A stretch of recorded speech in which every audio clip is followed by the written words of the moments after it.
Tepatnya ketika dia mengalami keguguran akibat mencoba untuk menyelamatkan Angkit. Hingga keesokan harinya di saat dia tersadar di rumah sakit, ada salah seorang sahabat yang bertanya, suara apa yang muncul ketika Neha sedang menelponnya kemarin? Dan karena sahabatnya itu sudah merekam suara tersebut, dia segera mengirimkannya kepada Neha. Kemudian di dalam rekaman itulah, Neha mendengar sedikit percakapan antara Angkit dan kedua orang tersebut. Seakan mereka sudah saling mengenal. Dan sebelum kejadian itu terjadi, Neha memang sempat menghubungi sahabatnya untuk meminta bantuan. Namun dia sudah terlebih dahulu ditendang oleh salah satu dari dua orang tersebut, sehingga membuat ponselnya terjatuh dan tanpa ada yang menyadarinya. Lalu untuk memastikan kecurigaannya, dia sengaja mengikuti Angkit secara diam-diam, sehingga dia pun merasa sangat terpukul dikala dia melihat Angkit sedang berbicara dengan kedua orang itu di sebuah kafe. Setelahnya perasaan pun semakin hancur ketika melihat Angkit sedang bermesraan dengan asisten pribadi Omar di dalam apartemennya. Oleh karena itulah, untuk bisa membalaskan semua penderitaannya itu, dia langsung meminta bantuan kepada sepupunya, yaitu Sudansu. Setelah menceritakan semuanya kepada Sudansu, Neha mempunyai rencana untuk melakukan rekayasa pembajakan pesawat untuk mencuri berliannya tersebut, di mana berlian itu nantinya akan menjadi milik Sudansu seutuhnya. Sebab pada dasarnya dia memang tidak mengincar berlian itu, melainkan hanya ingin membuat Angkit menderita untuk membalaskan kematian anaknya dan rasa sakit hatinya. Lalu, agar semua rencananya bisa berjalan dengan lancar, Neha juga menyewa 5 orang yang dipercayai, yaitu Jinu, Abbas, Niki, Manmet, dan Gafar. Kembali lagi ke timeline utama, sesuai dengan instruksi yang diberikan, satu persatu semua orang pun dibawa ke sebuah ruangan untuk interogasi, termasuk rekan kerja Neha, di mana menurut penjelasannya, Banu memang sudah tidak sadarkan diri setelah dia memberikannya minuman, di mana minumannya tersebut disajikan oleh Neha, tegasnya. Hingga tak lama kemudian, Angkit juga ikut diinterogasi, seperti yang kita saksikan di awal film, yang mana menurut penjelasannya dia juga tidak mengetahui kenapa hanya dialah orang yang selalu menerima tindakan kekerasan.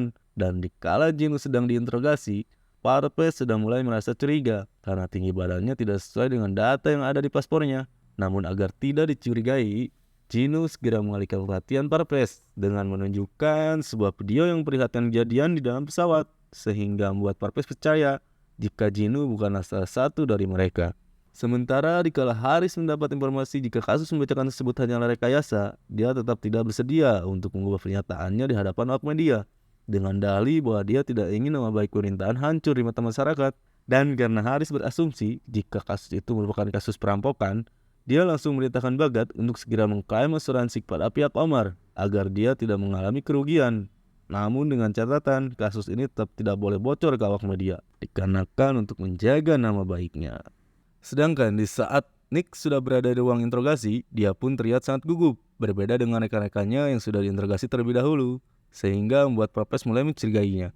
Lalu karena terus mendapatkan desakan dari Parpes, Nick akhirnya menunjuk ke arah Neha, yang kala itu sedang memperhatikannya di luar ruangan. Dan setelah mengingat kembali penjelasan dari beberapa orang yang telah dia interogasi, Parpes berasumsi jika Neha juga ikut terlibat dalam kasus ini. Oleh sebab itulah, dia segera memerintahkan anak buahnya untuk segera memanggil Neha. Dan karena sadar akan hal tersebut, Neha langsung bersembunyi ke dalam ruangan toilet untuk menghubungi Haris. Dia mengancam akan membocorkan kasus ini ke media jika Haris tidak bersedia menuruti permintaannya. Bahkan harga Haris mempercayai ucapannya, Neha juga sengaja mengirimkan sebuah pesan, yaitu berupa kode rahasia yang pernah dikirimkan oleh Bagat kepada Angkit.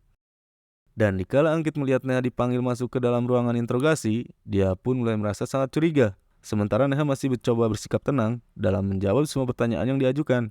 Hingga tak lama kemudian, Parpes pun mendapatkan panggilan dari Haris yang memintanya untuk segera menghentikan penyelidikannya. Bahkan Haris juga berpesan kepada Parpes untuk menginformasikan kepada media jika ketika pembajak tersebut memang sudah tewas terbunuh, dan jadikan Banulah pahlawan dalam kasus ini. Setelah mendengar itu, terlihat Parpes merasa sangat jengkel, tetapi dia tidak memiliki kekuatan untuk bisa menantang perintah Haris, sehingga dia langsung mempersilahkan Neha untuk segera pergi meninggalkan ruangannya. Setelahnya, Neha keluar dari ruangan interogasi. Angkit pun langsung menggiring Neha ke pojokan ruangan, karena Angkit merasa yakin jika Neha adalah orang yang telah mencuri berliannya. Dia terus saja mendesaknya agar Neha memberitahukan di mana keberadaan berlian tersebut. Hingga tak lama kemudian, Angkit pun dibawa paksa oleh Bagat untuk menghadap Haris, sehingga membuat rencana Neha kini berjalan seperti yang dia inginkan. Walaupun Parpes telah mencurigainya, namun dia hanya dapat tersenyum melihat kepergian Neha yang masuk ke dalam bus bersama dengan para penumpang lainnya. Lalu di tengah perjalanan itulah kita pun akan diperlihatkan bagaimana cara Neha menyusun rencananya. di mana dia memang telah berencana untuk buat Banu tidak sadarkan diri terlebih dahulu, agar nantinya Sudansu bisa menyamar sebagai petugas keamanan udara. Lalu mengingat bahwa ada peraturan yang melarang bahwa penumpang membawa senjata, dia sengaja memerintahkan Gofar untuk membuat senjata palsu di dalam toilet dengan menggunakan tanah liat. Dan karena target utama Neha adalah Ankit, dia berpesan kepada timnya untuk tidak melukai siapapun selain Manmet, di mana hal itu memang harus mereka lakukan untuk bisa membuat penumpang lainnya merasa ketakutan. Kemudian setelah mereka berhasil menukar senjata milik Banu, mereka masih harus mengisi pelurunya dengan menggunakan senjata palsu. Dan saat itulah dia akan menukar berlian tersebut dengan berlian imitasi yang telah disediakan. Lalu di hadapan mereka, Neha juga menjelaskan bahwa dia memang sengaja memilih Bandara Kulu karena Bandara Kulu merupakan bandara terkecil hingga memberikan peluang besar bagi Sudansu untuk bisa menyelinap keluar. Dan bom rakitan yang dia pasang di tubuh Ankit hanyalah sebagai pengalian saja agar mereka bertiga bisa mengganti pakaian mereka tanpa ada orang yang melihatnya. Kemudian dengan tegasnya Neha juga meminta kepada mereka untuk terus menghajar wajah Ankit hingga babak belur. Dan itulah bray rencana epik yang telah Neha susun dengan sangat baik, sehingga membuat mereka semua kini bisa terbebas tanpa hukuman. Namun hal tersebut sama sekali tidak berlaku bagi Ankit dan juga Bagat, karena mereka berdua terlihat kini sedang dipukuli oleh anak buah Haris sebagai bentuk hukuman atas pengkhianatan yang telah mereka lakukan.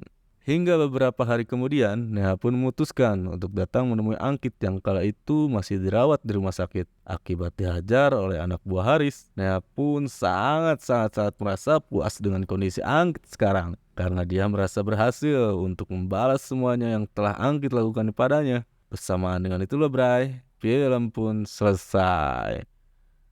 Film ini menciptakan suasana tegang dan mendebarkan bray. Di berbagai alur cerita yang berliku-liku membuat penonton terus menebak-nebak sampai akhir kisahnya. So, gimana menurut kalian tentang film ini bray? Oke deh, kita berjumpa lagi di alur film lainnya. Jika kalian berkenan, jangan lupa subscribe channel ini ya bray. Serta like, share, komen, dan aktifkan loncengnya ya bray. See you next video. Hatur nuhun bray.